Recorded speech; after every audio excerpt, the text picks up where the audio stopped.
Welcome. Thanks for being here. I have worn Chanel most of my adult life, and I can tell you to the year who made every bottle on my tray.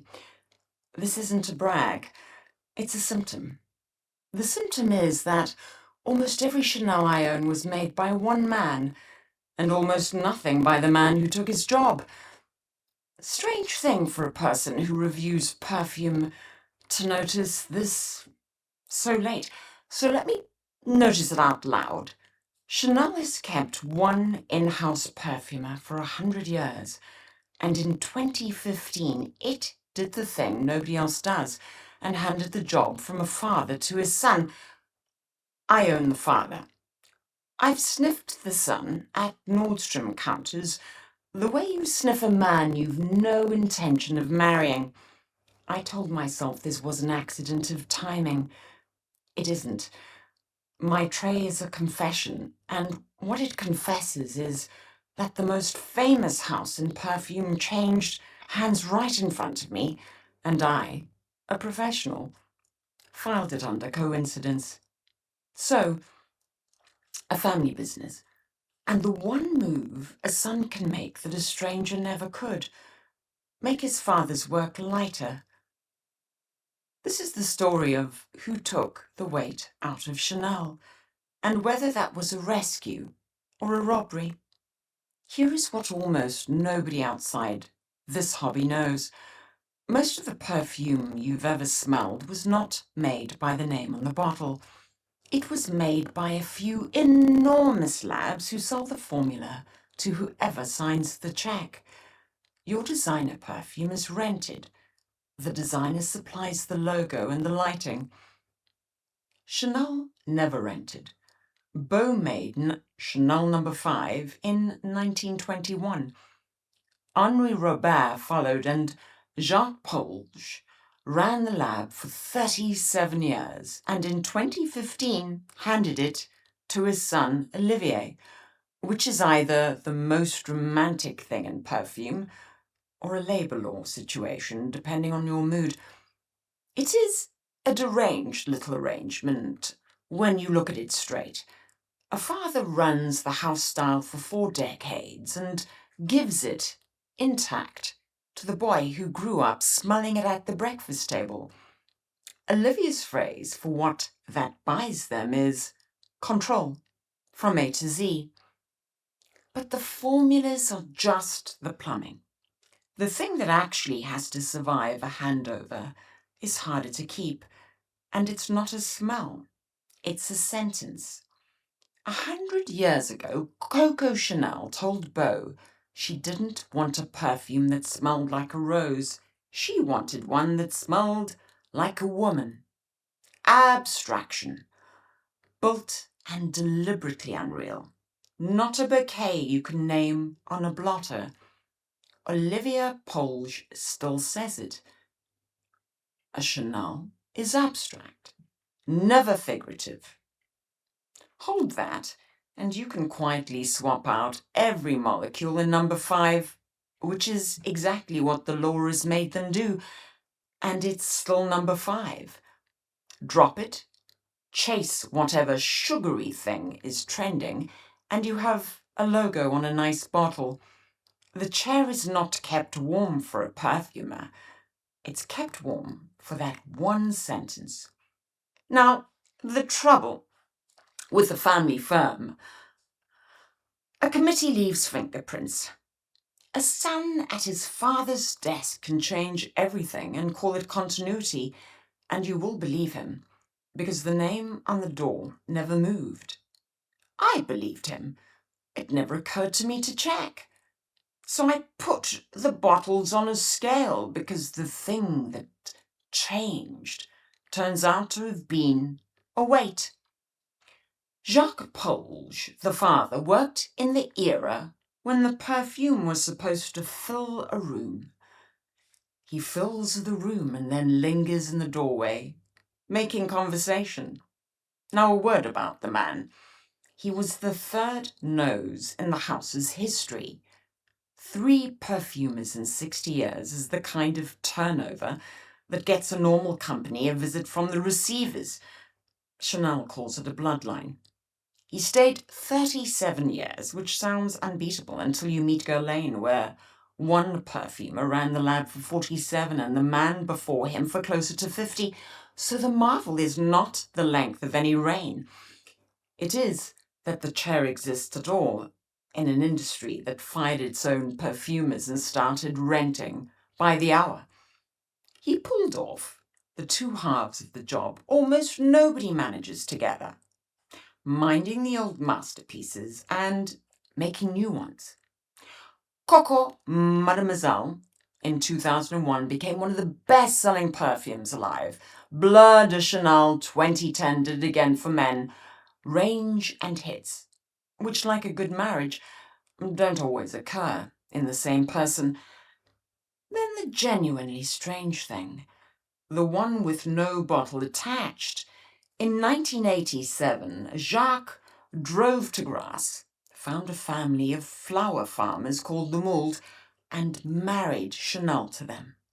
Jasmine and May rose grown for No.5 and nothing else, behind Chanel's own fence, while everyone else bought theirs at market like chumps.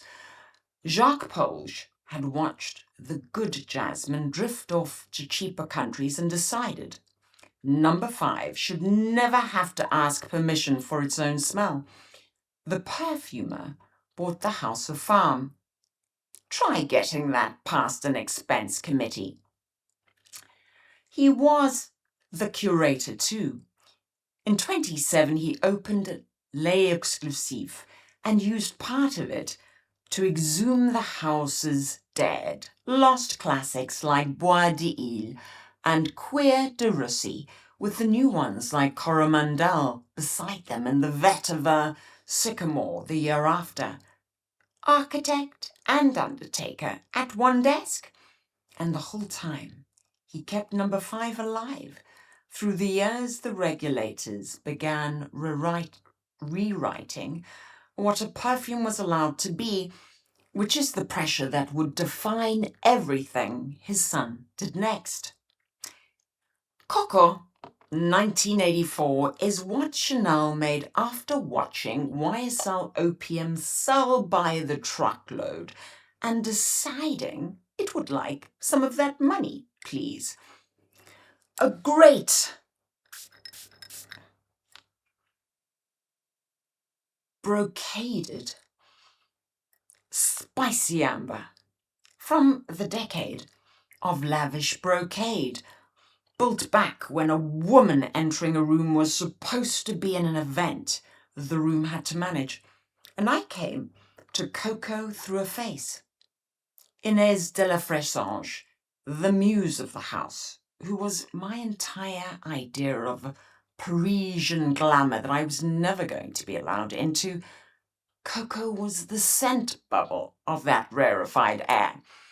And on me, it opens spicy and citrusy, and then a boss clove takes over. You know, the sort of clove that tells the jasmine and the rose what to do and how to do it.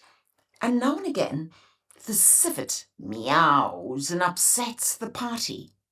Hours later, it dries down to a vanilla amber sandalwood that leaves you faintly, sensually enrobed. One critic noted that wearing Coco was like wearing an ermine when everyone else is in faux fur. Another critic swore Coco in a warm office is a recipe for nausea. And having met the clove, I believe her. Here is the tragedy. In 1984, Coco was the statement. Then the same man made Coco Mademoiselle, the clean citrus daughter, and the daughter ate the mother. Coco is now the bottle everyone admires and nobody wears, the Miss Havisham of the Chanel counter. One critic spent 2 years failing to give a bottle of the extrait away, and a husband in 1984, smelling it on his wife, announced that it smells like the dog threw up. He was wrong, but I understand the fear. Antaeus, 1981. At the other end of Jacques Polge's range sits the bottle that proves he had a past. This is the fragrance of someone who watches. The animalic warmth is very contained.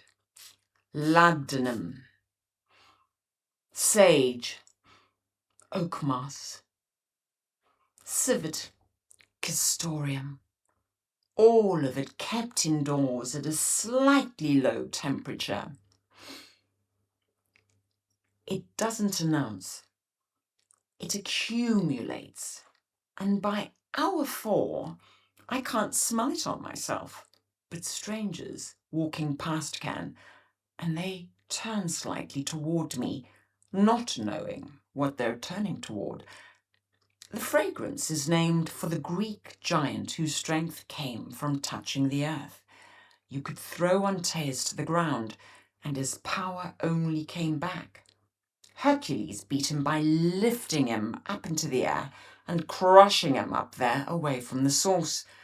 A heavy perfume, named for the principle of staying close to the ground, which is about the most on-the-nose thing a fragrance has ever done. Now, plenty of reviews complain that it's too animalic and not friendly. Correct on the diagnosis, but wrong on the verdict. This is the fragrance of a person with 3 or 4 secrets they're not going to share with the algorithm. And if you don't already know what to do with that, the bottle isn't aimed at you. The joke is that the man who made it went on to make Bleu de Chanel, the most agreeable, duty-free, masculine on earth. Antaeus was his one wild night.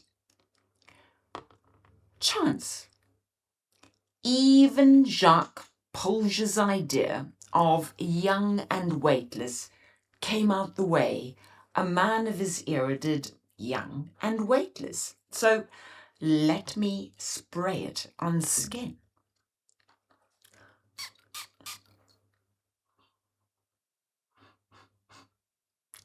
On me, Chance is a patchouli party, although not the chocolate cake kind. It's a viney, twiggy forest shindig with pineapple lending a tropical sweetness to the soiree, and the iris drifts through the room, moulding everyone under a dusting of the softest powder. And on my skin, it blooms, and then the bloom is briefly heady, and then it is gone. That was the father's idea of light, a green, sappy firework that dazzles the room and leaves early like a guest with somewhere better to be. The son's idea of light, a decade on, barely goes up and wears like a veil. The father's Chanel is a house of weight, the kind you can lean on.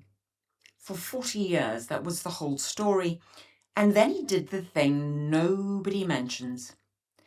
The tiny version is that the father made everything heavy and the son made everything light. Lovely. Wrong. In 2007, 8 years before he handed over the keys, Polge took No.5 itself and made a lighter one. An eau de toilette he called Eau Première. He took the weight off the masterpiece personally, and nobody accused him of a thing, because he was the father. And on my skin, Eau Première is the fizzy citrus sheen, its younger sister to the grand No.5. The aldehydic florality at its most basic and most beautiful. It's a bouquet sandwiched between a waxy, soapy cloud and a creamy base of vanilla and sandalwood. It's the number 5 I actually reach for on hot, humid days. And the critics call it Diet number 5 or the Worrell number 5 repainted by Renoir. They also warn it can vanish off your wrist by lunchtime, which is the lesson nobody ordered. The father took the weight out of his masterpiece and the staying power left with it. So the lightning didn't start with the son. The father pointed the way and then retired before anyone could file a complaint. And so the question is no longer whether the son betrayed the father. It's how far he was allowed to go and what got quietly rewritten while the name on the bottle swore on its mother that nothing had. And the clearest place to smell what got rewritten is the crown, number 5. I own the most recent number 5 and I barely wear it. It sits on my shelf like a monument I dust. My confession about the most famous perfume on earth is the current one, which I shall spray on my skin. The current one smells like soap. Wonderful soap, mind you. The soap they put in the good hotel, the kind you steal. But it still smells like soap. And that matters because it did not always. And this isn't my nose failing. It's just the arithmetic of reformulation. The aldehydes that made number 5 fizz in 1921 are still there. What thinned is the bottom. The old number 5, the one your grandmother used to clear a room dried down warm and faintly animal, real civet over a bitter green floor of oakmoss. The regulators restricted the oakmoss, and the civet left, and the house rebuilt the base in clean synthetics, better than almost anyone manages. But take an animal out of an aldehydic perfume, and the soap gets the last word. A collector put the whole loss in one sentence. The old number 5 had dark and improper desires, and the new one is prim and universally adored. I own the prim and adored one. I've not entirely forgiven it. So the number 5 on my tray isn't the one that made the legend. Same bottle, quieter body, and nobody sent a memo. The two who held the sandpaper were a father and his son, passing it back and forth. Jacques, through the worst of the regulations, and then Olivia, reformulating again and repairing what the rules had dented. So a relay, not a heist. Olivier Polge didn't want the job. The son of the most powerful nose in France studied art history specifically to get away from it, and then fell into the family trade during a summer in his father's lab, which is the perfumer's version of swearing you will never marry a man like your father, and then marrying one. He also inherited a fortress, not a fixer-upper. The son saves the family firm story simply isn't available here. The big sellers were printing money and the company was about to turn out to be worth around $10 billion. His brief was quieter. Rebuild the classics the regulators were dismantling, modernize the heavy old icons for people who found them old, and do it all without embarrassing a father with a 37-year track record at the firm. He was handed a cathedral and told to keep the roof on and leave the walls where they were. And so what he made was there. 10 years on, the shape of the decade is the whole argument. The interesting work hides in the boutique line where almost nobody is looking. Monsieur, Boy, Le Lion, a cherry blossom thing called Comet. The commercial work is reinterpretation, lighter editions of perfumes that already exist, plus a fresh batch of chances. One genuinely new pillar in 10 years. Gabrielle in 2017. The kindest critic in the business, Bois de Jasmine, summed up his comments in a phrase that quietly damns the whole tenure. Not groundbreaking, but immensely pleasurable. Learn No.5. I don't own it, so I won't pretend it's lived on my skin. I met it at a Nordstrom counter, like a blind date. It's the clearest tell in the episode. 3 men, 1 century, the same chord, and Olivia's reading is the most transparent of the 3. No.5 with the corset off. Genuinely lovely, and it asks nothing of you, which is either its gift or its problem. Gabrielle, 2017. The rare new pillar. A white floral built to glow instead of loom, for a woman who wants to be noticed up close rather than across the road. Built to be liked. It is liked. Now the part the wear rule drags out of me. My tray stops in 2015 and I've smelled everything Olivia has made and bought none of it home, and I made myself say why on camera. Weight asks to be owned, and air doesn't. And the father made things with mass that keep, or should I say that you keep, because they are things. And the sun makes atmospheres. And you don't keep an atmosphere. You walk through it, and your daughter doesn't find it half empty in a drawer in 30 years and feels she has to keep it, which may be the point rather than the failure. And notice one thing he hasn't done. His father built a brand new monument out of nothing. Coco Mademoiselle, still selling a quarter century later, and Olivia has kept the old monument standing and built none of his own.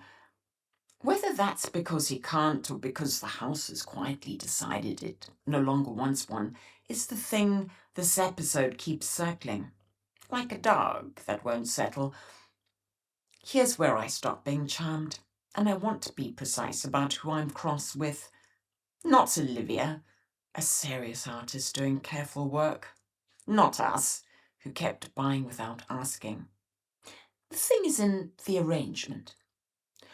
Control from A to Z is a gorgeous boast from a perfumer, and if you rotate it 90 degrees, it describes a house that can rewrite any perfume it likes, keep the name and the bottle, and never tell you. Continuity is also camouflage. The law did some of the rewriting for them. Europe restricted oakmoss, the mossy note holding up half the great chypres. So every grand old chypre on the shelf, number 19 included, is already a reformulation of itself, wearing its original name like a good coat. The law book rewrote the classics, and the house kept the labels identical, which leaves you with the strangest fact about brand loyalty. The No.5 you can buy today is the lightest there has ever been, and you're not loyal to a constant. You're loyal to a moving target that has learned to stand very still.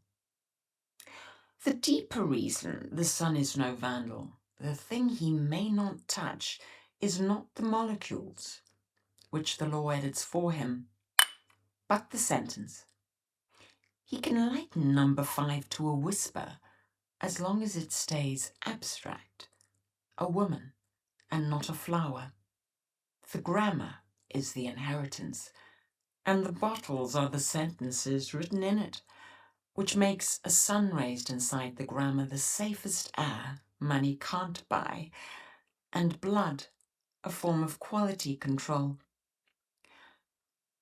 Dior is the instructive opposite, and I say this as a Dior wearer.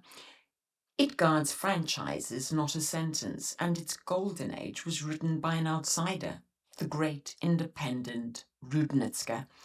So there's no chair to hand down in the first place. It also lives inside LVMH, where Sauvage is one of the best-selling fragrances on earth, and the gravity all runs one way. Chanel's nightmare is losing the grammar. Dior's is being eaten by its own bestseller. One house is guarding a sentence, and the other is feeding a slot machine. There is a map under the lightning too. The farthest number 5 was won in America, and the son's Chanel now makes most of its money in Asia. Its biggest market by a mile in a region that, by the house perfumer's own admission, likes its perfume lighter.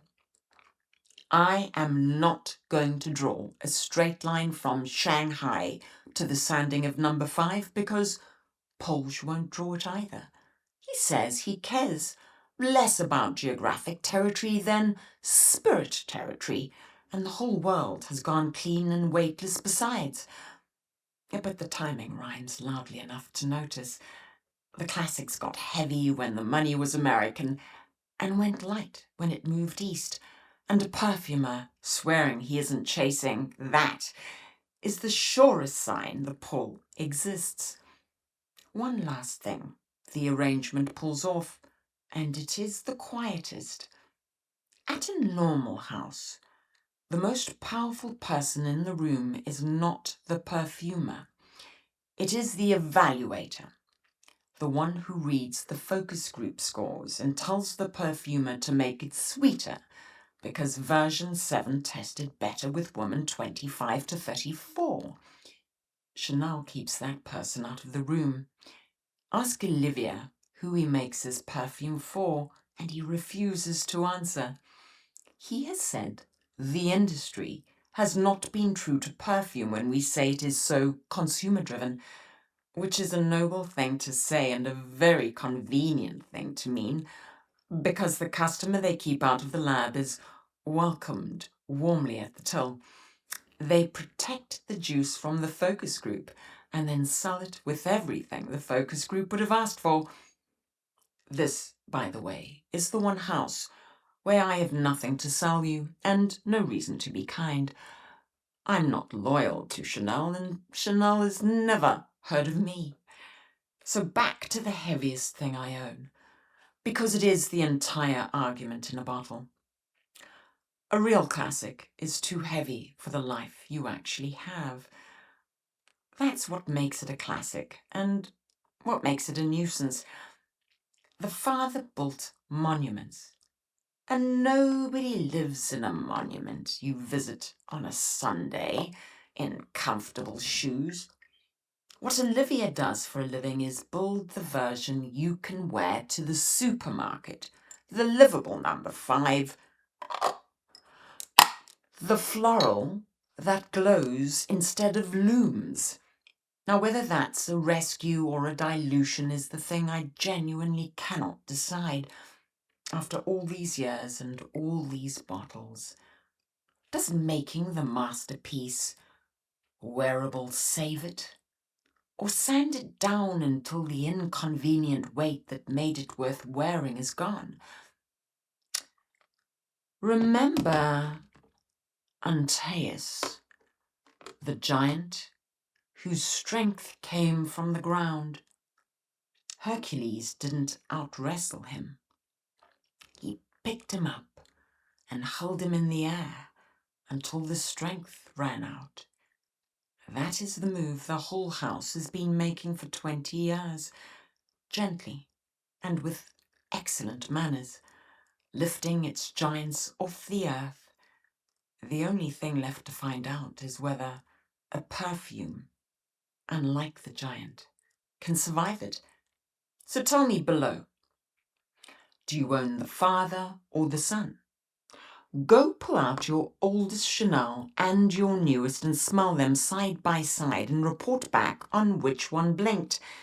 And the real question, the one that outlasts the perfume.